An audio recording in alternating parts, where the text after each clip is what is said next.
First प्रपोजलको कुरा गर्दा चाहिँ आई थिङ्क 7 क्लासमा हुँदा मलाई एउटा एकजनाले लेटर चाहिँ दिनुभएको थियो, अलिकति याद छ त्यो चाहिँ। लेटरमा के थियो याद छ? खोइ एउटा म धेरै नै रोएको थिएँ। म जुन दिन क्राउन भयो त्यो दिनदेखि भोलिपल्ट बिहान डिपार्चर नहुने बेलासम्मै रोएको थिएँ। त्यसपछि पनि घर गएर पनि मलाई 2.5 महिनै लाग्यो कि बेला बेलामा सम्झेर रुने त्यस्तो भएको थियो। अब ग्रामरमा त सबैलाई इन्ट्रेस्ट भइहाल्छ होइन, मलाई पनि छ। तर मेरो शिक्षण पेसाको कुरा गर्दा चाहिँ मलाई पहिल्यैदेखि एकदम पढाउनेमा हुन्छ नि, बुझाउनेमा एकदमै रुचि थियो। म अहिले पनि कोही मान्छेसँग बस्यो भने म आफूसँग भएको नलेज हुन्छ नि सेयर गरिराख्छु कि। जति हाम्रो चाहिँ मिस नेपालहरू होइन, अघिल्लो मिस नेपालहरू पनि अब मोडलिङ अथवा फिल्म क्षेत्रमा आइरहनु भएको छ होइन। तपाईको के छ चाहना फिल्म क्षेत्रमा यहाँलाई देख्न सकिन्छ कि सकिँदैन? फुलको थुङ्गा बगेर गयो गङ्गाको पानीमा, कहिले भेट होला है राजै यो जिन्दगानीमा। दर्शकहरू नमस्ते, रिदम अनलाइन टिभीमा यहाँहरू सम्पूर्णलाई हार्दिक स्वागत छ। साथमा म सम्पदा लिम्बू उपस्थित भएकी छु। भनिन्छ नि कुनै पनि महिलाले चाहेको खण्डमा सबै कुरा प्राप्त गर्न सक्छिन्, तर उसमा चाहिँ एउटा साहस हुनु पर्यो र महिलाको सबैभन्दा आकर्षक पक्ष भनेको नै उसको साहस हो। र यो भनाइले चाहिँ आजको मेरो गेस्टले चरितार्थ गरिदिनु भएको छ। यो भनाइको उहाँ ज्वलन्त उदाहरण हुनुहुन्छ। आज चाहिँ मसँग गेस्टको रूपमा हुनुहुन्छ मिस नेपाल वर्ल्ड 2020 नम्रता श्रेष्ठ। उहाँलाई स्वागत गर्न चाहन्छु। नमस्ते, स्वागत छ। धेरै धन्यवाद। कस्तो हुनुहुन्छ? सन्चै छु। हजुर कस्तो हुनुहुन्छ? एकदमै सन्चै। तपाईँलाई भेट्नु पाए एकदम खुसी लागिरहेको छ। हजुर, अब मिस नेपाल वर्ल्ड सिद्धिएको पनि अब केही दिन भइसकेको छैन, दिनहरू कसरी बिताइरहनु भएको छ? दिन भन्दा पनि आज ठ्याक्कै 1 महिना भयो अस्पताल सकिएको। अनि अहिले त त्यही हो, मिडिया इन्टरेक्सन्सहरू छ। अनि त्यसपछि आफूमा काम भइरहेको छ। अनि मेरो केसमा चाहिँ मेरो एक्जाम पनि चलिरहेको छ। सो दिनदिनै केही न केहीमा चाहिँ अलिकति व्यस्त नै छु। व्यस्तता नै बढिरहेछ होइन, मिडियामा इन्टरभ्युजहरू पनि भइरहेछ यहाँको दिनै होइन। ओके, अब ठ्याक्कै मैले चाहिँ त्यो तपाईँ जुन फाइनल थियो नि, फाइनलको दिनलाई नै सम्झन चाहे हुन्छ नि। अब त्यो क्वेसन चाहिँ धेरैलाई सोध्नको लागि चाहिँ त्यो हामीलाई पनि सौभाग्य प्राप्त हुँदैन, किनभने होइन सबैजना सबै कुराको विनर हुँदैन नि त। सो त्यो ठ्याक्कै त्यो क्राउन अथवा तपाईँको नाम अनाउन्स भयो नि, त्यतिखेर त्यो मनमा चाहिँ कस्तो कुरा आउँदो रहेछ? अब आफूले यति धेरै वर्षदेखि देखेको सपना होइन, अनि आफूले काम पनि गरिरहेको कुरा पुरा हुँदा चाहिँ धेरै खुसी लाग्दो रहेछ। अनि खुसी साथसाथै अब एकदमै भगवान्प्रति पनि एकदमै कृतज्ञ थिएँ कि म जति नै मेहनत अरूले पनि गर्नुभएको थियो होइन, म मात्रै होइन, हरेक वर्ष भनौँ न हजारौँले मिस नेपाल बन्छु भनेर सपना देख्नुहुन्छ, अप्लाई गर्नुहुन्छ, आउनुहुन्छ, त्यसमा भाग लिनुहुन्छ। तर जित्ने त 4 जना मात्रै हुनुहुन्छ नि त। त्यो 4 जनामा म एउटा परेँ भनेर चाहिँ धेरै खुसी थिएँ। हजुर, त्यतिखेर ठ्याक्कै कसको याद आयो यहाँलाई? मलाई चाहिँ मलाई खासमा भगवान्कै याद आयो भन्छु म होइन, किनकि अब आफ्नो पछाडि धेरैजना मान्छे हुनुहुन्छ, एक एककोलाई त सम्झिन मिल्दैन, मम्मी भइहाल्नु भयो। तर मैले चाहिँ आफूले गरेको यत्रो वर्ष चाहेको कुराहरू होइन, त्यो सानो सानो कुरा गरेको मेहनत सबै कुरा सम्झेँ कि एकैचोटि। सो त्यही नै हो। 4 वर्ष अगाडि पनि आउनुभएको थियो होइन, टप 5बाट फर्किनुभयो होइन। यसपालि कस्तो लाग्यो थियो? अब यो पटक चाहिँ विनर हुन्छु भन्ने खालको त्यो कन्फिडेन्ट त थियो होला सायद? हजुर, कन्फिडेन्स चाहिँ अलिअलि थियो, किनकि पहिला नै म टप 5मा पुगेको थिएँ। प्लस 4 वर्षको मेहनत भनेपछि त एक स्टेप माथि त सर्नु नै थियो। र टप 5बाट एक स्टेप माथि भनेको वान अफ द क्राउन्स थियो। सो मलाई चाहिँ के थियो भन्दा आफ्नो प्रिपरेसन्सलाई अनि आफ्नो मेहनतलाई हेर्दा चाहिँ 4वटा क्राउनमा एउटा चाहिँ मैले जित्छु भन्ने अलिकति आत्मविश्वास चाहिँ थियो। तर आत्मविश्वास साथसाथै त्यो ओभर कन्फिडेन्स चाहिँ थिएन, किनकि जे पनि हुनसक्छ पार्जन्समा होइन। मभन्दा सायद डबल मेहनत गरेर अरू पनि आउन सक्नुहुन्थ्यो। त्यसैले आफूमा अलिकति विश्वास चाहिँ थियो कि मैले जित्न सक्छु होला भन्ने। ओके, कुन चाहिँ कुराले अब धेरैजना ट्यालेन्टहरू हुनुहुन्थ्यो होइन, एकदमै ट्यालेन्टेडहरू हुनुहुन्थ्यो, तर नम्रता श्रेष्ठले चाहिँ कुन कुरा अरूमा थियो, जुन कुरा चाहिँ उहाँमा थियो होइन, एक्स्ट्रा कुराहरू थियो, त्यो कुराले चाहिँ विनर बनाए? त्यो चाहिँ के लाग्छ आफैलाई फिल गर्दा चाहिँ? अरूले देखिहाल्छ होला होइन? हजुर, त्यो मेरो डिभोसन भन्छ नि, डेडिकेसन, त्यो जस्तो लाग्छ मलाई। किनकि पहिला नै हाम्रो नेपालमा चाहिँ रिपिट गरिराख्ने, प्याजेन्टमा आइराख्ने, फर्स्ट इयर जितेन भने सेकेन्ड इयर अप्लाई गर्ने त्यस्तो अलिक छैन कि। सो मेरो केसमा चाहिँ के थियो भन्दा म 4 वर्ष अगाडि नै मिस नेपालको टप 5मा पुगिसकेको थिएँ। अनि मेरो अगाडि धेरै यस्तो अपर्च्युनिटिजहरू आएको थियो। मैले त्यो अपर्च्युनिटिज लिएर सेटल हुने कि होइन म फेरि सुरुदेखि सुरु गरेर आफ्नो ड्रिम्सलाई पछ्याउने भन्ने मसँग दुईवटा अप्सन थियो। मैले चाहिँ म त्यो अपर्च्युनिटिज लिन्छु तर केही हदसम्म जोखेर मात्र लिन्छु जसले चाहिँ मलाई साँच्चीकै मिस नेपालमा फेरि जान मद्दत पुर्याउँछ भन्ने हिसाब चाहिँ थियो। मलाई चाहिँ त्यो विल पावर हुन्छ नि, त्यो डेडिकेसन मलाई चाहिन्छ नै भन्ने एउटा त्यो क्वालिटीले चाहिँ अलिकति फरक पार्यो कि जस्तो लाग्छ। ओके, अब विगतका दिनमा अहिले त नभनौँ होइन, विगतका दिनहरूमा चाहिँ कतिपय स्थानहरूबाट चाहिँ कतिको आवाजहरू थियो मिस नेपालको चाहिँ विरोधको आवाजहरू पनि सुनिएका थिए होइन। कस्तो लाग्छ तपाईँलाई यो मिस नेपाल चाहिँ अब कन्टिन्यू हुनुपर्छ अथवा यो मिस नेपालले चाहिँ एउटा महिलामा कस्तो खालको परिवर्तन ल्याउँदो रहेछ के जस्तो लाग्छ यहाँलाई?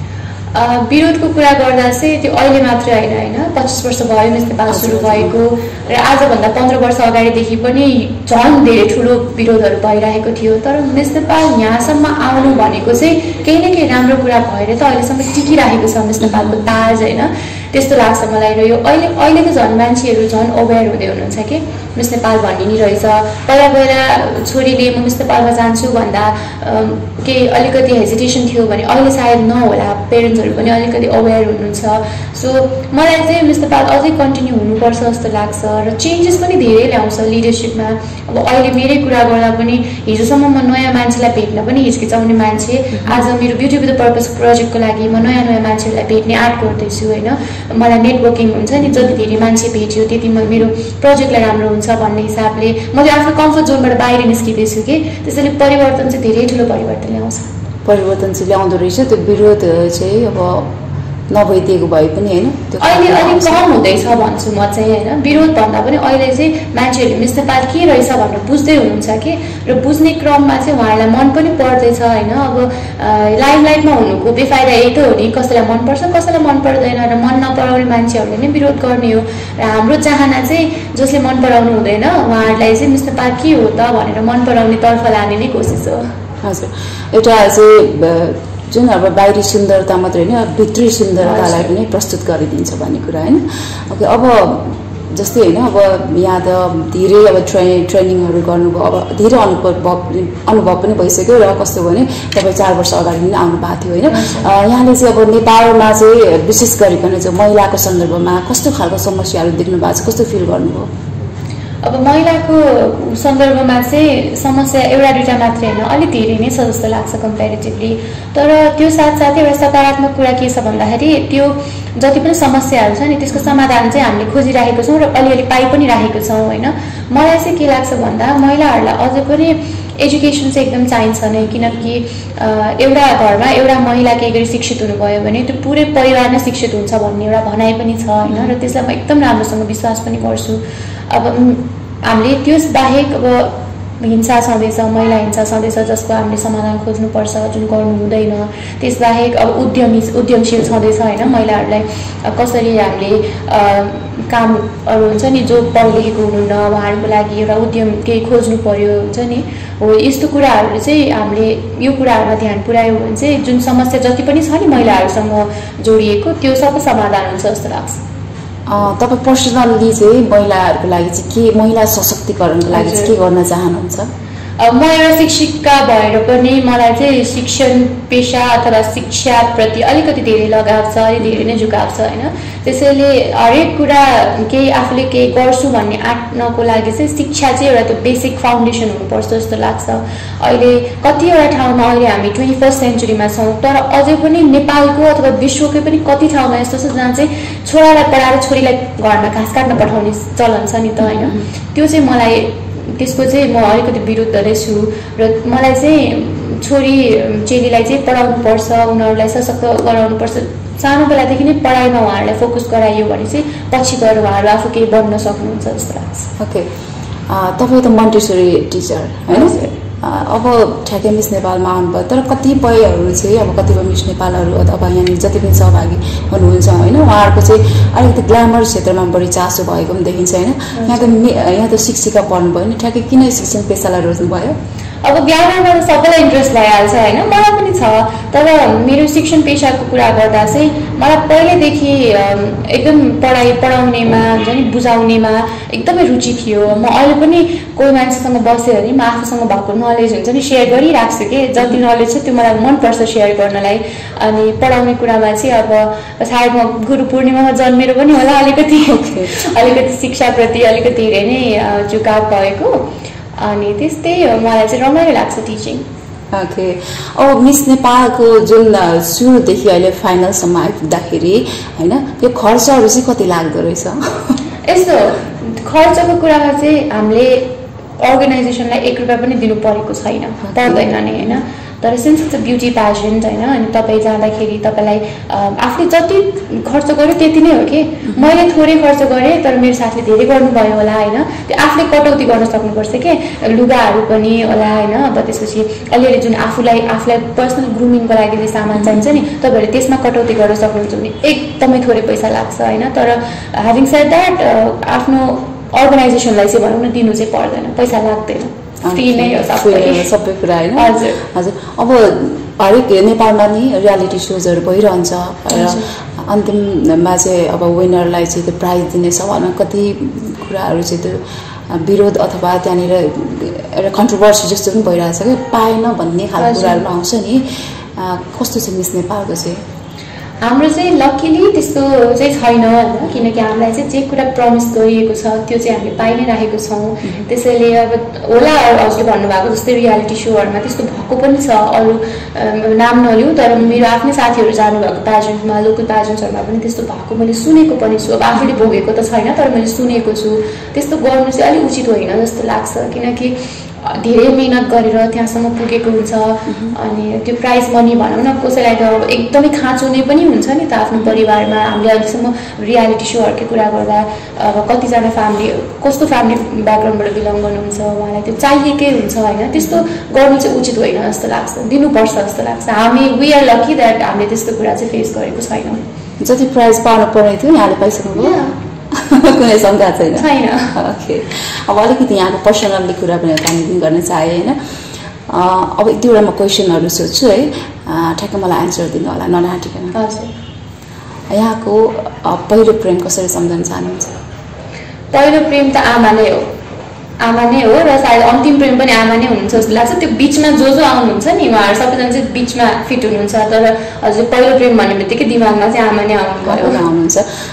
विपरीत लिङ्गीतर्फको आकर्षण हुन्छ नि त्यसलाई चाहिँ? हजुर, त्यो त भइहाल्छ होइन, त्यो त अब एउटा नर्मल ह्युमन बिहेभियर हो नि त, चाहे त्यो विपरीत लिङ्गी होस् अथवा एउटा हुन्छ नि सेम सेक्समै होस् होइन, त्यो एउटा एट्र्याक्सन भन्ने हुन्छ, सबैको लाइफमा आउँछ र कुनै पोइन्टमा मेरो पनि थियो होला।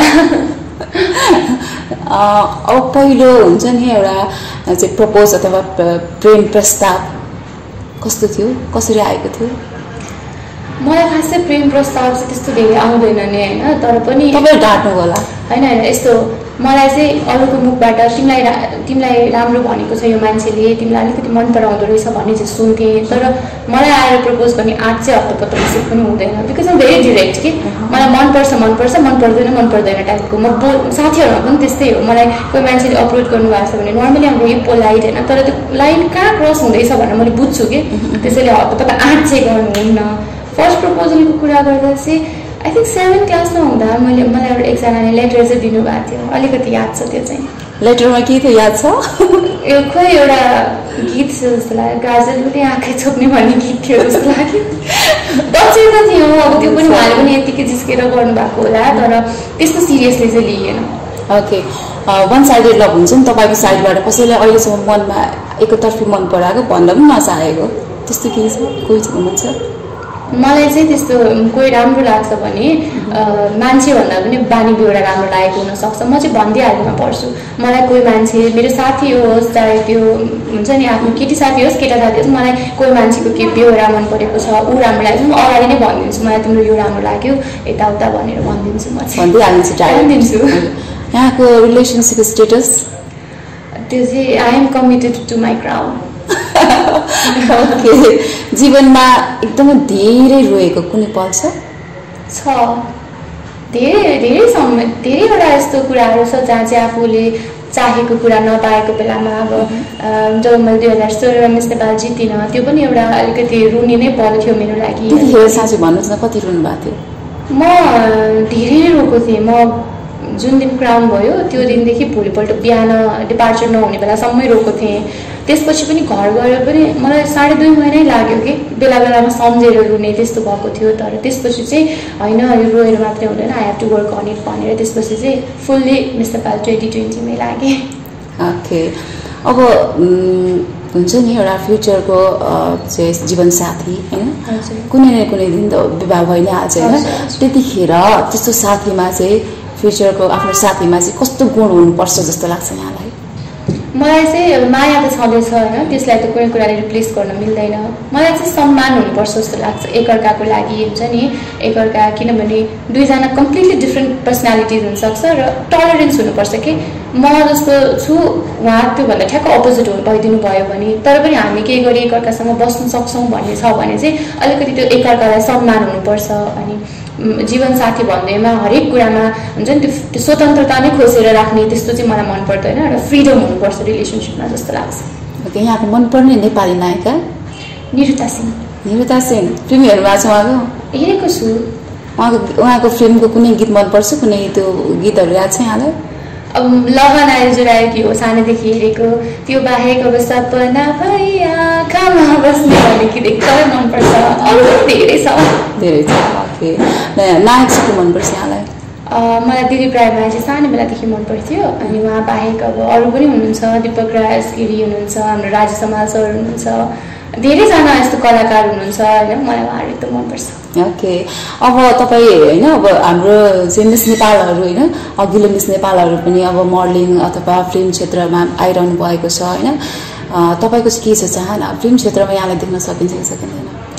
अब एज एन अडियन्स चाहिँ मैले एकदमै इन्जोय गर्छु होइन, तर यो एक्टिङ फिल्ड चाहिँ एउटा एकदम रमाइलो प्रोफेसन हो जस्तो लाग्छ मलाई चाहिँ। एउटा मान्छेले डिफ्रेन्ट क्यारेक्टर पोर्ट्रे गर्नु भनेको एकदम च्यालेन्जिङ टास्क हो जस्तो लाग्छ। अहिलेलाई चाहिँ I don't think I'm that capable हुन्छ नि यो एक्टिङ पेसामा आउनलाई। मोरओभर यो वर्षभरि मेरो म मिस नेपालमै बिजी पनि हुन्छु, त्यसैले अहिले चाहिँ मैले केही पनि सोचेको छैन। सायद मैले नेक्स्ट राउन्ड दिइसकेपछि चाहिँ कहाँ जाने भनेर मेरो अगाडि धेरै बाटो खुल्छ होला, त्यति बेला सोचिन्छ होला। अहिले चाहिँ त्यस्तो छैन। कुनै दिन अब सम्भावना चाहिँ अब अथवा प्रपोजहरू आयो भने चाहिँ सम्भावना छ कि छैन त फिल्म लाइनतिर आउने? अब मैले आउँदिनँ पनि भन्न सक्दिनँ र आइहाल्छु पनि भन्न सक्दैन। हेरौँ, अब मलाई मन परेको मैले गर्न सक्छु जस्तो लाग्छ भने वी नेभर नो। तर होइन मबाट हुँदैन यो काम भन्ने लाग्छ भने किन हात हाल्ने, किन रिस्क लिने जस्तो लाग्छ मलाई। एक्टिङ सिक्न कतिको सजिलो होला? अब म चाहिँ अलिकति इन्ट्रोभर्ट भएको भएर हुन्छ नि मलाई चाहिँ त्यति धेरै कन्फिडेन्स आउँदैन कि अरूको अगाडि बसेर एक्टिङ गर्ने। इभन म टिकटकहरू बनाउँदा पनि हुन्छ नि मेरो फेसमा त्यति साह्रो एक्सप्रेसन देख्दैन। म अलिकति त्यो एक्टिङ भनेर त्यस्तो अरू जसरी राम्रोसँग गर्न सक्नेमा चाहिँ पर्दिनँ। ओके, यहाँलाई होइन एकदमै धेरै चाहिँ होइन अब इन्टरभ्यूहरू त आइरहेको छ होइन, इन्टरभ्यूमा एकदमै धेरै सोधिएको क्वेसन के छ? एकदमै धेरै सोधिएको क्वेसन के यहाँलाई? मिस वर्ल्डमा कसरी देशलाई विभिन्न फरक तरिकाले देखाउनुहुन्छ भन्ने क्वेसन चाहिँ के भन्नुहुन्छ त्यसको एन्सरमा? अब यस्तो हो, मिस वर्ल्डमा हरेक वर्ष जो प्रतिनिधि जानुहुन्छ उहाँहरूको आफ्नै पर्सनालिटी छ होइन, त्यो नै हो कि सबभन्दा फरक तरिका। अब हाम्रो पास्ट 2-3 विनर्स हुनुहुन्छ, उहाँहरूको पर्सनालिटी छुट्टै थियो, एभ्री इयर फरक हुन्छ। त्यसैले मैले चाहिँ म आफू जस्तो छु नि एज एन इन्डिभिजुअल त्यसलाई नै देखाउने हो गएर। र जहाँसम्म नेपाललाई प्रतिनिधित्व गर्ने कुरा छ, हाम्रो कल्चर छँदैछ, हाम्रो ट्रेडिसन छँदैछ, हाम्रो नेपाली पर्सनालिटीहरू जतिजनालाई पनि मैले त्यहाँ रिप्रेजेन्ट गर्न सक्छु नि उहाँहरूलाई एज इट इज के जस्तो हुनुहुन्छ हामी नेपालीहरू यस्तो छौँ, हाम्रो देश यस्तो छ भनेर चिनाउने हो। ओके, मैले यो कन्ट्रोभर्सी त बनाउन चाहेको होइन तर पनि अब नसोधे पनि चित्त चाहिँ बुझेन मलाई। मैले केही अगाडि चाहिँ यो सामाजिक सञ्जालमा देखिरहेको थिएँ होइन, प्रत्येक वर्ष चाहिँ नेवार मात्रै किन मिस नेपाल हुन्छ भन्ने खालको कुराहरू पनि आइरहेको थियो नि, के भन्नुहुन्छ यो विषयमा? अब अहिलेसम्म जति पनि जना मिस नेपाल क्राउन हुनु भएको छ उहाँहरू 25 जना मध्येमा 12 जना नेवार हुनुहुँदो रहेछ होइन, मैले काउन्ट गरे अनुसार। त्यो भनेको अब अलमोस्ट हाफ होइन, अलमोस्ट हाफ नै भयो। त्यो बाहेक हाम्रो अरू पनि हुनुहुन्छ हैन, लिम्बू हुनुहुन्छ, सुब्बा हुनुहुन्छ, चाण्डक हुनुहुन्छ, खतिवडा हुनुहुन्छ, सिटौला हुनुहुन्छ। नेवार नै हुने चाहिँ होइन, तर 2-3 वर्ष कन्सेक्युटिभली नेवार, अब यो वर्ष पनि अनुष्का श्रेष्ठ भयो, नम्रता श्रेष्ठ भयो भएर चाहिँ मान्छेहरूले त्यस्तो सोच्नु भएको होला, तर हाम्रोमा त्यस्तो हुँदैन। हाम्रो अब कता कताबाट हैन, हाम्रो योपालि नै हेर्ने हो भने पनि कस्तो डाइभर्स ब्याकग्राउन्डबाट आउनु भएको थियो कि थारू कम्युनिटीबाट पनि हुनुहुन्थ्यो, मधेस कम्युनिटीबाट पनि हुनुहुन्छ हाम्रो सन्ध्या हैन। त्यसैले त्यो चाहिँ एउटा कोइन्सिडेन्स मात्रै हो जस्तो लाग्छ। केही भन्न चाहनुहुन्न यसमा चाहिँ? यो वर्ष फेरि अलिकति रिस्ट्रिक्सन पनि भयो मान्छेहरूलाई आउनलाई हैन। अब सायद सबमिट गर्नुभएकोमा धेरैजना एकदम डाइभर्स ब्याकग्राउन्डको हुनुहुन्थ्यो होला, तर उहाँहरूले केही कारणवश आउनु पाउनु भएन होला। त्यस कारणले पनि योपालि अब नेवार धेरै भएको हो कि जस्तो लाग्छ। बट लेट्स सी, पछि पनि अझै हाम्रो चाहिँ यो कोसिस चाहिँ जारी छ कि हामीले मिस नेपाललाई चाहिँ कुना कुनामा पनि नेपालको रिच पुर्याउने चाहिँ हाम्रो कोसिस जारी छ र आउनु पनि हुन्छ हैन। र त्यही हो, म त्यही भन्न चाहन्छु कि यो एउटा प्योर कोइन्सिडेन्स मात्रै हो। ओके, अब यसपालि चाहिँ हैन, अब यो कोभिड-19 को कारणले गर्दाखेरि चाहिँ कतिपय पब्लिकमा चाहिँ कस्तो कुराहरू छ भने मिस नेपाल कतिखेर भयो, कतिखेर सिद्धियो भन्ने खालको छ नि। यो अलिकति कतिखेर भयो त्यो सबैलाई थाहा भएन हैन। यो हिसाबले अलिकति आफूमा अथवा यो कुराले चाहिँ अलिकति के लस भयो कि भन्ने खालको त हुन्छ कि हुँदैन? कोभिडको कारणले गर्दाखेरि हैन, धेरै पब्लिसिटी भएन, हुन पाएन नि त। अब यस्तो केही नहुनुभन्दा थोरै केही हुनु राम्रो हो भनिन्छ हैन। मलाई त्यसमै विश्वास लाग्छ। योपालि हामीले प्याजेन्टै गर्दैनौँ भनेको भए त हुन्थ्यो होला, किनकि कोभिडको सिचुएसन थियो। तर अर्गनाइजर्सहरूले, स्पोन्सर्सहरूले उहाँहरूको रिचमा जति पनि कुराहरू थियो त्यसलाई लिएर उहाँहरूले यो प्याजेन्ट पोसिबल बनाउनु भयो। र जहाँसम्म हाइपको कुरा छ मिस नेपालको यो वर्ष, अब मार्चभन्दा अगाडि चाहिँ कलेज एक्टिभेसनहरू भइरहेको थियो, रिजनल अडिसनहरू भइरहेको थियो। त्यसैले धेरैजनालाई थाहा भयो। तर यो जुन बिचमा ग्याप भयो नि, त्यति बेला हामी आफै पनि कन्फ्युज थियौँ, अर्गनाइजर्सहरू पनि हुन्छ कि हुँदैन, भोलि के हुनसक्छ कोभिडको सिचुएसन भन्ने हिसाबले चाहिँ उहाँहरूले चाहिँ एकैचोटि हाम्रो चाहिँ ओरिएन्टेसनमा मात्र थाहा भयो, अडिसनमा मात्र थाहा भयो, नर्मल जेनरल पब्लिकलाई पनि। र योपालि 1 महिनाको मात्रै close camp plus virtual training भएको भएर मान्छेले त्यति थाहा नपाउनु भएको होला। तर केही छैन, योपालि एकदम शान्त तरिकाले भयो जस्तो लाग्छ हामीलाई। ओके, अब मिस वर्ल्डको तयारी कस्तो हुँदैछ यहाँको? भइरहेको छ। अब मिस वर्ल्ड एकदम ठुलो जिम्मेवारी हो हैन। त्यसैले म लगायत मेरो जति पनि टिम नै हुनुहुन्छ हैन, उहाँहरू सबैजना लागि पर्नु भएको छ। राम्रो भइरहेछ तयारी चाहिँ। हो, कतिको छ मिस वर्ल्ड हुन्छ भन्ने मनमा त छँदैछ नि आश त हैन। मिस वर्ल्ड भइदिए राम्रो, यो नेपालको पहिलो पटक हुनेछ मिस वर्ल्ड। त्यसैले अब हामी जुन हिसाबले हामी गइरहेको छौँ अगाडि हैन, बिस्तारै त्यो दिन टाढा छैन जब मिस नेपालले मिस वर्ल्ड जित्छ। ओके, यहाँको मनपर्ने चाहिँ मिस नेपाल, विगतका मिस नेपालहरू को हुनुहुन्छ एकदमै फेभरेट? अब मेरो धेरैजना हुनुहुन्छ हैन, मलाई सबै नै एकदम मनपर्छ। तर मैले हरेक इन्टरभ्यूमा भनिरहेको छु मलाई ईशानी दी एकदमै मनपर्छ भनेर। तर उहाँ बाहेक अझै पनि मिस नेपाल हुनुहुन्छ हाम्रो अनुष्का दी, जसले मलाई क्राउन लगाइदिनु भयो। She is someone to look up to के, एकदमै नै भिजनरी पर्सन। सो मलाई ईशानी दी भइहाल्नु भयो, अनुष्का दी हुनुहुन्छ। ओके, अब के भन्नुहुन्छ त हाम्रो दर्शकहरूलाई, विशेष गरेर चाहिँ महिला दर्शकहरूको लागि चाहिँ हैन, महिलाहरूले चाहिँ कसरी अगाडि बढ्नु पर्दो रहेछ अथवा सफलता कसरी हासिल गर्न सकिँदो रहेछ, तपाईँको टिप्सहरू मैले सेयर गरिदिनुहोस् न। मलाई चाहिँ के लाग्छ भन्दा, अब कतिपय ठाउँमा म आफै पनि महिला भएको कारणले मलाई अलिकति पछाडि पार्न खोजेको पनि मैले अनुभव गरेको छु हैन। तर हो त नि है, म महिला हो, म पछाडि बस्नुपर्छ, म झुकेर बस्नुपर्छ भन्ने हिसाबले कहिले पनि नजानु होला हैन। झन् महिला हुनु एउटा स्ट्रेङ्थ हो जस्तो लाग्छ कि मलाई। जसरी हामीले सोच्छौँ, जसरी हामीले फिल गर्छौँ, हामीले कनेक्ट गर्न सक्छौँ, त्यसरी अरूले सायदै गर्न सक्नुहुन्छ होला। त्यसैले आफूमा विश्वास राख्नुहोस् र आफूले सोचेको कुरा केही गरी अरूलाई हार्म गर्दैन भने चाहिँ त्यो कुरा पुरा गर्नको लागि चाहिँ लागि पर्नुहोस्। अब चाहिँ हामी कार्यक्रमको अन्ततिर पनि छौँ है। अन्तमा चाहिँ यहाँको चाहिँ मैले अघि गाइहाल्नु पर्यो, अलिकति फेरि कुनै गीत गाएर सुनाइदिनुहोस् न। अलिकति लामो गर्छ। मेरो स्वर एकदमै राम्रो छैन एकदमै। मैले अस्ति रिसेन्टली एउटा तारा देवीजीको गीत सुनेको थिएँ होइन, 2 लाइन मात्रै गाउँछ है, मैले लिरिक्स बिर्सेँ, सो सरी होइन। तर फुलको थुङ्गा बगेर गयो गङ्गाको पानीमा, कहिले भेट होला है राजै यो जिन्दगानीमा। थ्याङ्क यू सो मच, यहाँको समयको लागि एकदम thank you so much. Thank you so much.